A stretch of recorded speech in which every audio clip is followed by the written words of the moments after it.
La noche del 27 de mayo se apagó una luz que durante más de medio siglo iluminó los escenarios y las pantallas de Colombia. Se fue Kepa Muchastegui, actor, director, guionista y sobre todo un hombre que vivió para contar historias. Fue un apasionado, dedicado a su labor actoral y ejemplo para muchas generaciones que siguieron de cerca su trabajo y su profesionalismo.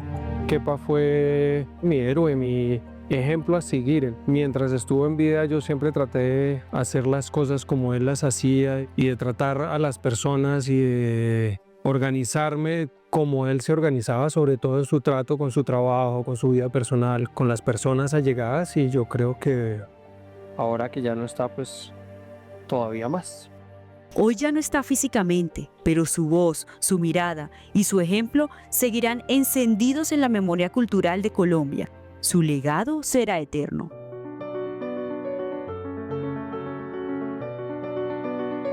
Y es que luego de una larga ausencia en sus cuentas oficiales de redes sociales, donde tenía acostumbrada a su audiencia sus fascinantes historias, reapareció por medio de un video.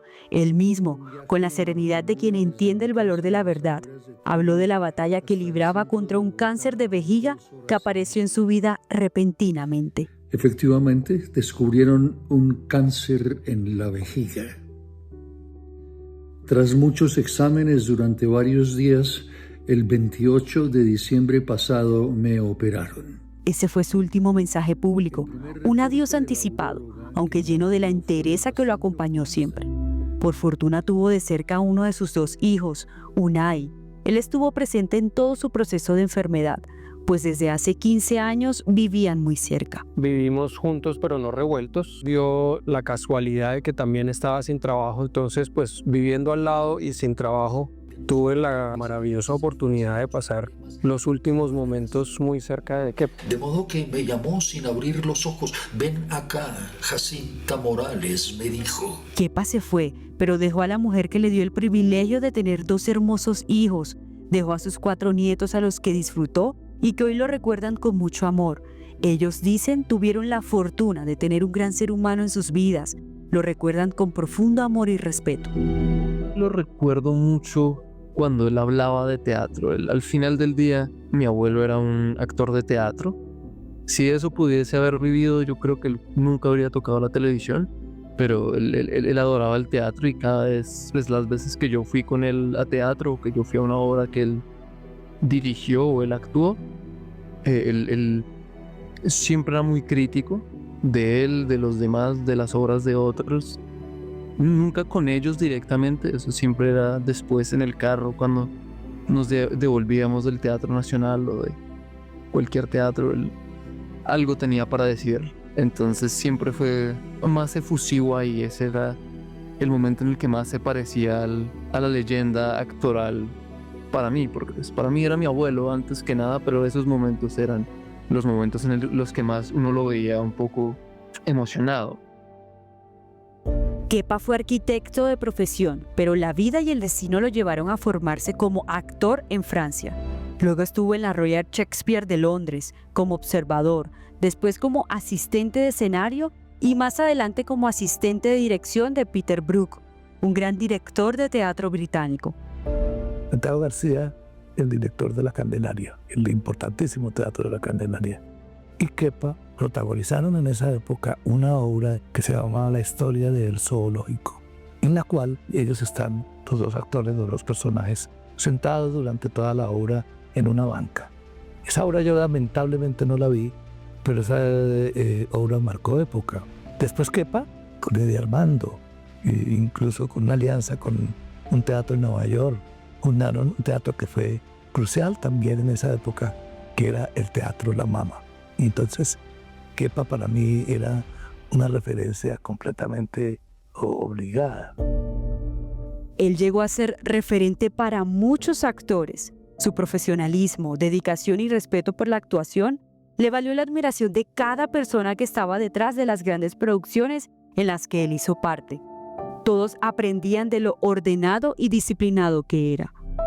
Kepa viajó a Europa, es una carrera extraordinaria, llegó a ser el director del teatro de la Escuela de Teatro de Estrasburgo, que es la escuela de teatro de la Comunidad Económica Europea. Allí conoció a Belinda Marchak, una señora holandesa, también teatrera, y volvieron a Colombia muchos años después. En ese momento yo ya sí estaba iniciando mi carrera como actor y ahí fue que conocí a Belinda. Un amante de su arte, Kepa toda la vida, por lo menos todo lo que yo tengo conciencia de él siempre quiso eso, contar cuentos, comunicarse con las personas, hacerles llegar el mensaje que estuviera haciendo, y eso era lo que él más quería en la vida y a eso era lo que más le dedicaba tiempo en su vida y eso era su todo, digamos. Su hijo Unai fue su compañero de ruta en la vida y en el arte. Ambos compartían la misma pasión. Y pese a que llegaron a compartir espacios de trabajo, siempre se respetaron. Él lo cuidó, lo acompañó y heredó su amor por las cámaras, los relatos y la magia de contar historias. Debatían, sí, pero sin ningún tipo de molestia y con absoluto respeto por el trabajo de cada quien. Por ejemplo, Kepa era muy celoso con sus cosas, por ejemplo, sus escritos. Le molestaba un poco que se las criticaran y que opinaran sobre sus cosas porque él sentía que lo que él escribía y que lo que él ponía sobre el papel y eso siempre estaba muy bien y muy estudiado y muy trabajado. Yo era una de las pocas personas que podía comentar y criticar sobre sus trabajos y sus cosas sin que él se resintiera, por ejemplo. Entonces, pues, eso lleva a decir que yo me imagino que él siempre estaba muy orgulloso de mí. Él era una persona muy distinta al actor un poco mítico que lo pintaban. Le encantaba pues sus formas de trabajo, ¿no? Él se sentaba a leer, él se sentaba a escribir guiones o corregir guiones o pues ya en los últimos años hacer su canal de YouTube. Él necesitaba estar ocupado. Conmigo pues cuando nos veíamos ya los últimos años no tanto, yo estaba un poco más en la universidad y yo lo llevaba a sitios porque pues él todavía manejaba pero prefería que le manejaran. En sus últimos años, Tavio fue su refugio y su hogar. Allí junto a su esposa vivió días de calma y complicidad. Y cuando las oportunidades de trabajo se hicieron escasas, Kepa se reinventó, armó su propio estudio, grababa, editaba y publicaba decenas de videos para sus seguidores. Él logró seguir haciendo lo que tanto amaba, pero ya desde otro lugar. Kepa se adaptó a la era digital y cautivó a sus seguidores con sus historias y relatos. Nunca voy a poder dormir como duermen otros. Es como si la cama, esa cama que he compartido durante los últimos 50 y tantos años con la mujer de toda una vida, me despachara diciéndome, hora de levantarse. Y la espalda, claro, la espalda que ya empieza a dolerme allá por las lumbares. Aunque él como tal no era el más tranquilo, tenía una tendencia a explotar cuando no entendía cosas y la tecnología definitivamente le ganaba. Su computador no sabía cómo odiarlo y pues cuando algo se desajustaba pues él pegaba el grito y todos sabíamos que alguien tenía que ir a ver qué necesitaba Kepa porque alguien tenía que arreglarlo. Debo decir que para mí la nueva temporada de Betty la Fea resultó un tanto decepcionante. Sé que por otra parte ha tenido bastante éxito, como siempre. Siempre curioso por la tecnología y siempre buscando la manera de cómo seguir comunicándose, Kepa leía cada mensaje, respondía a sus fans y disfrutaba, como un niño, la cercanía de ese público fiel. Logró más de 31,000 suscriptores en su cuenta de YouTube y en su Instagram más de 40,000. Las tablas lo extrañan, pero sin duda deja un gran legado para las nuevas y futuras generaciones. Subo a mi estudio, enciendo el computador, leo mi correo, si es que hay correo. Entro a mi canal de YouTube para constatar que ayer tampoco me fue muy bien, que digamos. El YouTube fue una cosa más tardía, un poco sorpresiva. Yo también no me enteré cuando empezó y ya después tenía que ser suscriptor y verme los videos. Por ahí tuvo alguna vez problemas porque los problemas surgen con el internet pero sí muchas de sus historias que él nos contaba las grabó, algunas que yo no había escuchado, otras que nunca paraban de contar entre mi abuelo y mi abuela. Mediante el canal no hay no hay planes de que se vaya a bajar y pues ahí seguirá para quien quiera volver a verlo. En el que se expresaba nuestra angustia apostólica por el destino de los inocentes. No había espacio en las cárceles para más padres rebeldes, mi general. No había más niños para el sorteo del lunes, carajo. ¿En qué vaina nos hemos metido? ¿Te gustó lo que escuchaste? Suscríbete a mi canal. youtube.com/quepamo. Pero lo cierto es que la industria no siempre valora a quienes como él entregaron toda una vida al arte. Cuando los años avanzan, los papeles escasean y muchos de nuestros grandes actores quedan relegados al olvido. Eso es una cosa un poco terrible. Nosotros como gremios, los antecesores a mí, los actores, lucharon mucho por consolidarse como gremio y había asociaciones donde la gente hacía su aporte de acuerdo a lo que trabajaba y ahí había un bono no indisponible para aquellos actores que entraban en periodo de crítica y estaban desafiliados. Pero esa es una organización que por 1000 razones que no les sabría explicar, que van desde la falta de solidaridad hasta las sospechas de corrupción, ¿no? Hasta la variedad de algunos miembros. Las organizaciones no se volvieron tan sólidas, ¿no? Como creo que sí ocurre en algunos lugares del mundo. Dio vida a personajes que hoy son parte de la memoria colectiva: Los pecados de Inés de Hinojosa, Bolívar, La Vorágine, En cuerpo ajeno, La mujer doble, La casa de las dos palmas, La tormenta, Betty la fea y tantas más. En cada personaje y en cada montaje habitó con entrega total, dejando una huella imposible de borrar. Hicimos un teatro juntos, Kepa me invitó mucho. Kepa era un hombre muy inteligente, en mi opinión un grandísimo actor. Y entonces yo con Kepa aprendí muchas cosas sobre el oficio. Entonces la influencia en mi vida profesional fue muy grande, pero la más importante fue en la vida personal. Por eso debo decir que me duele, como a muchos de ustedes, que se haya ido. La dirección le fascinaba, escribir le fascinaba, actuar le fascinaba.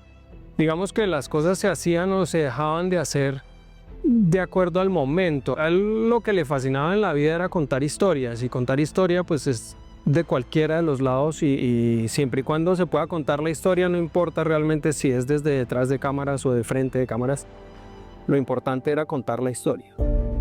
Si hay una que yo creo que a él le encantaría que la gente recordara, es La casa de las dos palmas. Creo que ese proyecto siempre lo amaron, y si yo creo que hay una cosa que alguien debería volver a desempolvar y buscarla, es esa. Igual era una forma que es de toda su generación, que era esa disciplina para hacerle y ese amor al arte. A sus 84 años, Kepa conservaba la vitalidad y la ilusión de seguir en lo que más lo apasionaba. Le ofrecieron protagonizar la obra El Padre en el Teatro Nacional, proyecto que lo llenó de entusiasmo, ya que soñaba con que sus últimos días fueran sobre un escenario. Pero la enfermedad se cruzó en su camino. Las 2 operaciones a las que fue sometido lo dejaron muy débil y la recuperación era lenta. Esto lo obligó a rechazar la oferta, pero el deseo de estar en un set o en las tablas lo acompañó hasta el fin de sus días. Pensé, y así se lo dije a todo el mundo, que prefería morir sobre un escenario, que ha sido lo mío toda la vida, que en una cama cualquiera. Pero tras las 2 operaciones que me habían hecho, quedé en un estado de debilidad total y la recuperación era muy lenta. Caminaba con la ayuda de un caminador y los desplazamientos en clínicas y consultorios los tenía que hacer en una silla de ruedas, empujada por mi hijo Unai o por mi nuera Ana.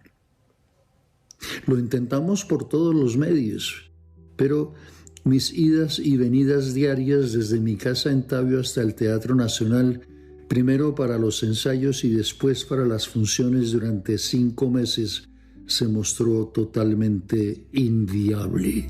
En su casa quedan sus tesoros, libretos, cuadernos, proyectos realizados y otros que nunca se hicieron realidad.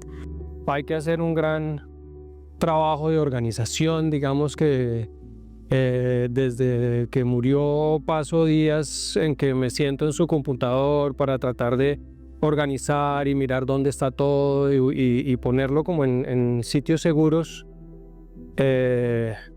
Proyectos no hechos, proyectos ya hechos, todo está por ahí rondando. Entonces pues sí, la idea es conservarlo y tenerlo ahí para cualquier cosa y para cualquier necesidad. A mí me deja como herencia el amor por los compañeros del oficio, ¿no?